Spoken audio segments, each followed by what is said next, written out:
Shalom saudaraku, puji Tuhan, saya bisa menyapa saudara pagi ini dengan renungan pendek yang saya beri tema mengenali Tuhan melalui apa yang kita alami. Teksnya diambil dari Injil Yohanes pasal 21, sebenarnya ayatnya mulai dari ayat 1 sampai ayat 7, tapi izinkan saya membaca mulai ayat 4. Ketika hari mulai siang, Yesus berdiri di pantai, akan tetapi murid-muridnya tidak tahu bahwa itu adalah Yesus. Kata Yesus kepada mereka, "Hai anak-anak, adakah kamu mempunyai lauk pauk?" Jawab mereka, "Tidak ada." Maka kata Yesus kepada mereka, "Tebarkanlah jalamu di sebelah kanan perahu, maka akan kamu peroleh." Lalu mereka menebarkan jala itu dan mereka tidak dapat menariknya karena banyaknya ikan. Maka murid yang dikasihi Tuhan itu berkata kepada Petrus, "Itu Tuhan." Ketika Petrus mendengar bahwa itu adalah Tuhan, maka ia mengenakan pakaiannya sebab ia tidak berpakaian, lalu terjun ke dalam danau. Saudara sekalian yang kasih, inilah kisah yang sebenarnya merupakan sambungan dari renungan kemarin, di mana murid-murid semalam-malaman menangkap ikan dalam kegalauan dan dalam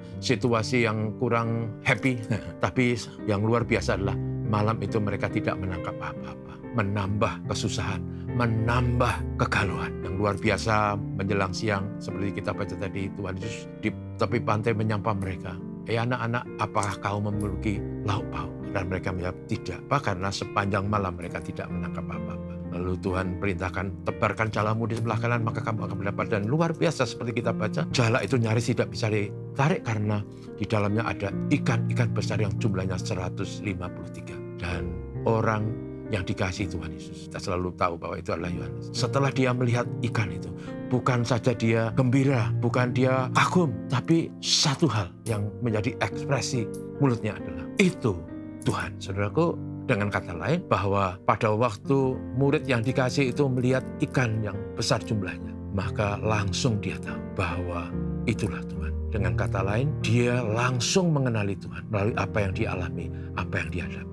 Saudaraku, dalam hidup ini kadang-kala kita seperti jauh dari Tuhan. Di manakah Tuhan Engkau? Aku menjerit, Engkau tidak mendengar. Aku memohon Engkau tidak menjawab.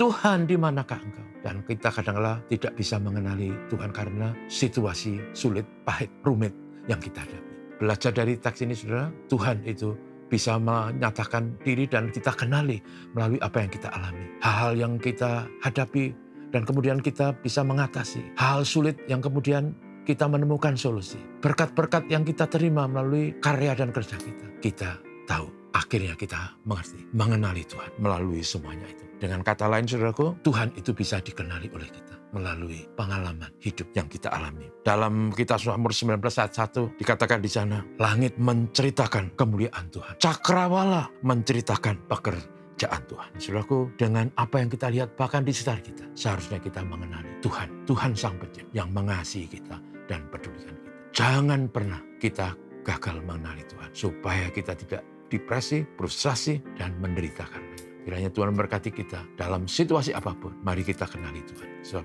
Tuhan bisa menyatakan dirinya melalui situasi, melalui alam, dan melalui karya dan pengalaman kita. Tuhan memberkati kita, mari kita berdoa. Terpujilah namamu Tuhan Bapa Surgawi, karena hari ini kami boleh belajar firman Tuhan, bahwa melalui apa yang kami hadapi, melalui situasi yang kami alami, kami bahkan bisa mengenali Tuhan yang maha peduli, maha kasih, yang selalu menjadi sumber pertolongan dan kekuatan kami sekalian. Menolong kami semua supaya dalam hidup ini kami tidak mengalami depresi, frustasi, dan merana, putus asa. Tolong kami supaya kami selalu bisa melihat Tuhan dalam situasi apapun. Memberkati hidup kami, pekerjaan kami, keluarga kami, anak-anak kami. Apalagi anak-anak kami di akhir tahun ajaran ini harus banyak yang menghadapi ujian, harus nanti kemudian mendapatkan sekolah yang baru. Mohon berkat-Mu atas semuanya. Berkati mereka yang sakit, Tuhan Yesus. Tuhan beri kesembuhan. Terima kasih dalam nama Yesus kami berdoa. Amin. Selamat pagi.